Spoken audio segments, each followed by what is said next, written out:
Hello, bachcho. Let's read the question. The question is saying assertion is given as the RNA of the viroid has less molecular weight than that of the viral DNA, viral RNA.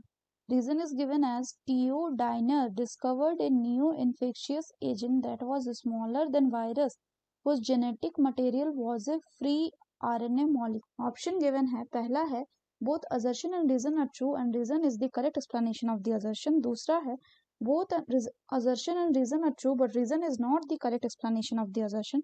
तीसरा है assertion is true but reason is false. चौथा है assertion is false but reason is true. तो आइए देखते हैं हम इसका की कंसेप्ट.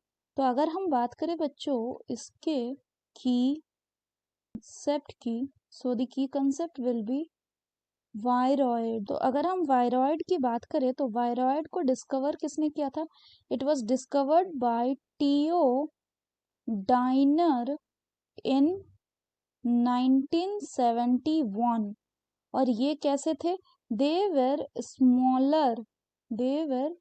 Smaller than viruses. ये वायरसेस से छोटे हुआ करते थे और देखा गया था कि ये क्या थे? They were found to be free RNA. ये फ्री आरएनए थे और इनमें प्रोटीन कौन एब्सेंट था? वायरस वाला जो प्रोटीन कोड था वो एब्सेंट था. So therefore they lacked protein code. Next अगर हम बात करें तो इनका जो आरएनए था वो कैसा था?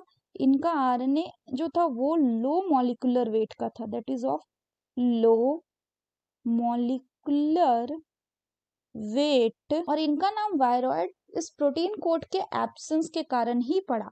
तो अगर हम बात करें बच्चों क्वेश्चन की, तो असर्शन बोल रहा है कि RNA of the viroid has less molecular weight than that of the viral RNA.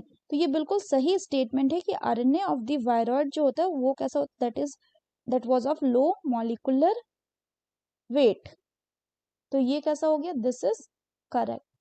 Next बोला गया कि टीओ डाइनर ने डिस्कवर किया था न्यू इन्फेक्शियस एजेंट को जो कि स्मॉलर था वायरस से, जिसका जेनेटिक मटेरियल देखा गया क्या था कि फ्री आरएनए मॉलिक्यूल है. तो ये भी सही है.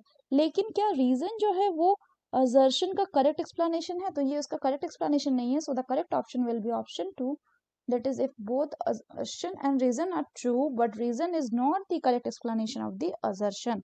So that's all for the question bachcho. Hope you understood it well. Best of luck.